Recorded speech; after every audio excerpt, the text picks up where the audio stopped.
मुळात म्हणजे ती पहिल्यांदा नाही आई झाली आहे, ती चक्क तिसऱ्यांदा आई झाली आहे, मी क्लिअर करते. I'm right? हो हो हो, करेक्ट करेक्ट. बरं, तिसऱ्यांदा मग ही 2 मुलं कुठे आहेत तुझी? खरं काय आहे की मी बऱ्याच NGOज असू देत किंवा अनाथाश्रम असू दे किंवा प्राण्यांसाठी सुद्धा बऱ्याच संस्था असतात, त्यांना मी अटॅच असते. ही गोष्ट मी आजपर्यंत कधीच कुठेही बाहेर सांगितली नाही. मी माझं माझं काम करत राहिले. कर्म करा, कर्म कर फल की इच्छा मत कर, या झोनला मी तिथे होते. पण हे कधी कधी सांगणं खूप गरजेचं मला असं वाटायला लागलं की आफ्टर 15-16 वर्ष की आता हे सांगायला पाहिजे, कारण ह्याचा अवेअरनेस लोकांमध्ये येऊ दे. संस्था कोणत्यात बऱ्याच लोकांना काम करायची इच्छा असते, पण त्यांना राईट पाथ मिळत नसतो. कुठे जावं, काय करावं, आपण जे काही पैसे देणार आहोत त्याचं योग्य वापर केला जाणार आहे की नाही, का ती माणसं त्या मुलांपर्यंत ती पोचवणारच नाही आहेत किंवा त्या प्राण्यांपर्यंत पोचवणार नाही आहेत, असं सगळ्या गोष्टी घडतात. तर माझं एक बालग्राम म्हणून बीडमध्ये एक संस्था आहे आणि तिकडे सुद्धा मुलं तुम्ही दत्तक घेऊ शकता.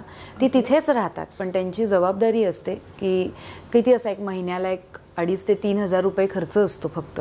इतकं छोटंसं त्यांचा खर्च असतो, जो आपल्या खर्चापेक्षा म्हणजे आपल्या जो आयुष्यातला खर्च आहे त्याच्यापेक्षा अगदी पॉईंट मधला हा खर्च असेल. त्यामुळे तिथे ती मुलं तुम्ही दत्तक घेऊ शकता आणि त्यांचा 10वीपर्यंतचा खर्च, मग खाण्याचा असू दे, त्यांचा शिक्षणाचा असू दे, त्यांची प्रगती पुस्तकं तुम्हाला पोचत असतात. तुम्ही जाऊन तिथे भेटू शकता, त्यांना तुम्ही घरी आणू शकता, इथे आणून थोड्या काही दिवस ठेवू शकता, परत त्यांना तिथे सोडायचं असतं. अशा अनेक गोष्टी तिथे घडत असतात. तर त्यामुळे अशी मुलं आणि बरेच अजून कर्वे स्त्री शिक्षण संस्थेचं पण एक आहे की जिथे ज्या मुली आहेत, ज्या वयात येणाऱ्या मुली आहेत, त्यांना लिटरली मी कर्वे स्त्री शिक्षण संस्थेची मी स्टुडंट आहे. मी HNIMR जी कॉलेज आहे म्हणजे कमिन्स कॉलेजचंच कॉलेज एक, तिथून मी MBA केलं. सो आम्हाला त्यावेळेला एकदा टूर देतात, त्यावेळेला तिथे असलेल्या मुलींचं आयुष्य बघून खूप असं हे वाटतं की अरे सॅनिटरी नॅपकिन घ्यायला सुद्धा त्यांच्याकडे कधी कधी पैसे नाही आहेत, जी बेसिक गरज आहे मुलींची. आणि अजूनही ते कापडाचा वापर करतायत. तर ते असं होतं की यार हे तर त्यांना मिळालं पाहिजे ना, हे बेसिक आहे जे मिळालं पाहिजे. आणि त्याचा खर्च जर बघितला तर हा खूप कमी आहे, म्हणजे आपल्या तुलनेत तर फारच कमी आहे असं आहे. तर त्यामुळे अशा पद्धतीने मी 2 मुलं, एक मूल 5वीत होतं, 5वी ते 10वी त्याचं शिक्षण करून दिलं आणि राहणं खाणं पिणं सगळं, आणि एक 1ली ते 10वी. पण या सगळीकडे कधीच कुठेही माझं नाव नाही आहे. सगळीकडे माझ्या आजीचं नाव आहे, हिराबाई क्षीरसागर म्हणून, माझ्या आईची आई. ती आता नाही आहे, तर तिच्या नावाने मी हे सगळं केलं. पण हा विषय मी कधीच काढला नाही.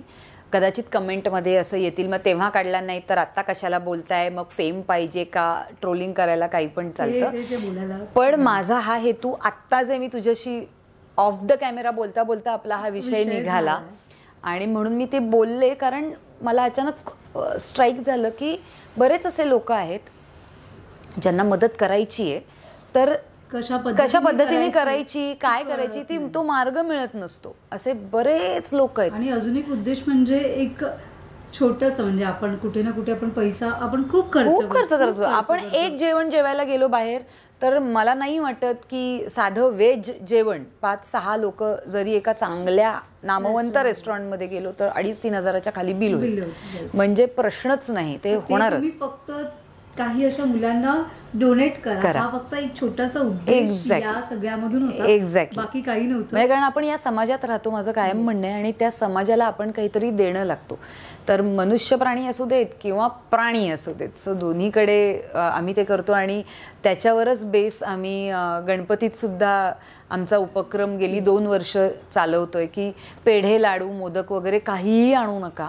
तुम्ही घरी प्रसाद बनवला असेल तर तो एक तुमची आवड म्हणून घेऊन या, पण अदरवाईज प्राण्यांसाठी कॅट फूड, डॉग फूड किंवा काही नाही, किंवा वह्या पुस्तकं लहान मुलांसाठी अनाथ आश्रमांसाठीचा. इथे एक ठाण्यावर 3 नाक्याला सिग्नलची शाळा आहे, तिथे मी आणि तेजस जाऊन एवढं सगळं दरवर्षी ते जे आलेलं असतं ते आम्ही डोनेट करतो. आणि ज्यांना कळत नाही की काय आणायला पाहिजे, कारण त्यांनी कधी dog food cat food purchase केलेलं नाही आहे, मग त्यांना आम्ही अशी विनंती करतो की पैसे ठेवा, पैसे ठेवा, आम्ही त्याचं हे करून पुन्हा डिक्की भरून मग त्यातून फूड विकत घेतो, कॅट फूड डॉग फूड, आणि शेल्टरला जाऊन देतो.